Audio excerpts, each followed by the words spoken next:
Aujourd'hui, on va parler de ce qu'on appelle l'énergie interne. Vous connaissez déjà l'énergie mécanique, l'énergie qui est liée au mouvement du système, à sa position et aux interactions qu'il a avec l'extérieur. L'énergie interne, comme son nom l'indique, c'est l'énergie qui est liée à ce qu'il y a à l'intérieur du système, donc aux différentes particules qui constituent le système. L'énergie interne est donc la somme des énergies microscopiques des particules qui constituent le système. On va distinguer deux choses. Tout d'abord, l'énergie cinétique microscopique qui est liée à la vitesse des particules et donc à l'agitation thermique. Vous avez vu que plus la température est élevée, plus les molécules bougent rapidement. Et l'énergie potentielle d'interaction du système qui est liée aux interactions entre les différentes particules. Donc là, cette fois-ci, plus on est en phase condensée, plus les particules, les molécules seront proches, plus cette énergie potentielle d'interaction sera grande. On a donc U égale la somme des énergies cinétiques microscopiques plus la somme des énergies potentielles d'interaction du système. Évidemment, on ne pourra pas étudier chacune des particules du système et ensuite faire la somme des différentes énergies. Donc pour trouver la variation d'énergie interne, on a une approche statistique et on le verra dans certains cas, directement mesurer la variation d'énergie interne à partir d'une grandeur macroscopique mesurable, la température. Alors, soit un système solide ou liquide de masse m qui n'échange de l'énergie que par transfert thermique et sans changement d'état. Donc lorsque toutes ces conditions sont respectées, dans ce cas-là, la variation d'énergie interne se calcule de manière très simple. On a ΔU qui est égal à la masse fois la capacité thermique massique fois la variation de température. Donc ΔU, variation d'énergie interne en joules. Donc C, c'est ce qu'on appelle la capacité thermique massique du système. Ça représente simplement l'énergie qu'il faut fournir pour élever d'1 Kelvin ou d'1 degré la température d'1 kg de matière du système. Et enfin, ΔT, c'est la variation de température, soit en Kelvin, soit en degrés Celsius. L'énergie totale d'un système, c'est donc la somme des énergies liées à sa position, son mouvement et ses interactions avec l'extérieur, c'est l'énergie mécanique, et de l'ensemble des énergies microscopiques des particules qu'il constitue, l'énergie interne. En réalité, on n'aura pas accès directement à l'énergie totale, mais à la variation d'énergie totale. Donc on peut écrire que la variation d'énergie totale, c'est la variation d'énergie mécanique plus la variation d'énergie interne. Un système peut échanger de l'énergie avec le milieu extérieur, soit sous forme de travail, soit sous forme de transfert thermique. Et par convention, on considère que si le transfert thermique ou le travail est reçu par le système, alors il est positif. Et si le transfert thermique ou le travail est cédé par le système, alors il est négatif. Et au final, on va écrire que la variation d'énergie totale, c'est égal à la variation d'énergie mécanique plus la variation d'énergie interne, et c'est la somme des travaux plus la somme des transferts thermiques. Dans beaucoup de cas en thermodynamique, lorsqu'on fait des manipulations, on aura un système qui est immobile. Alors dans ce cas-là, la variation d'énergie mécanique est nulle. Ça revient directement à écrire que la variation d'énergie totale est égale à la variation d'énergie interne.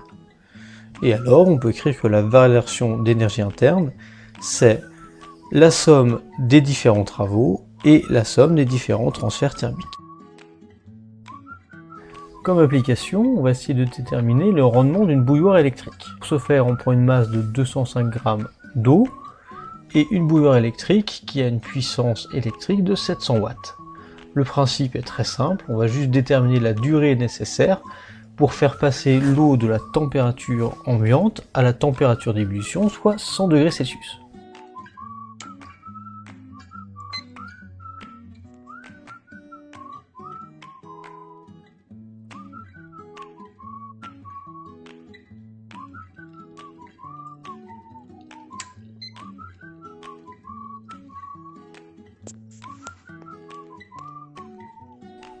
On s'intéresse au système constituer de l'eau dans la bouilloire. L'eau est en contact avec la résistance électrique de la bouilloire qui lui fournit de l'énergie thermique, donc on a un transfert thermique Q1 entre la résistance et l'eau qui est supérieure à 0.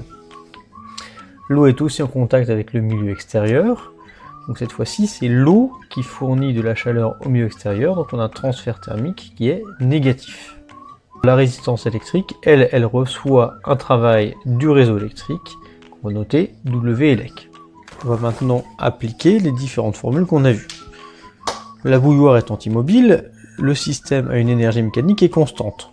Donc la variation d'énergie totale est égale à la variation d'énergie interne. On peut écrire directement variation d'énergie interne de notre système, l'eau, est égale à Q1 plus Q2.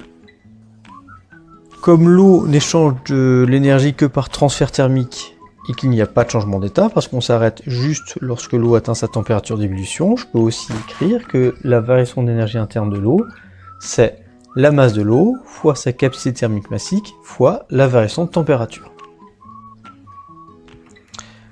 Le rendement il est défini comme étant l'énergie utile divisée par l'énergie consommée. Ici, l'énergie utile, c'est l'énergie qui permet d'augmenter la température de l'eau. C'est donc la variation d'énergie interne de l'eau. Et l'énergie consommée, donc c'est l'énergie qui est fournie par la résistance électrique à l'eau, soit Q1.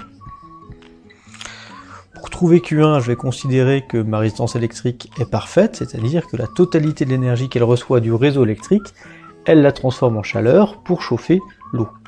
Dans ce cas-là, je peux dire que Q1 égale WELEC, c'est donc la puissance électrique fois la durée nécessaire pour faire passer l'eau de sa température initiale à sa température d'ébullition. Au final, le rendement c'est donc la masse de l'eau fois la capacité thermique massique de l'eau fois la variation de température divisé par la puissance électrique de la bouilloire fois la durée. On va récapituler toutes les données du problème.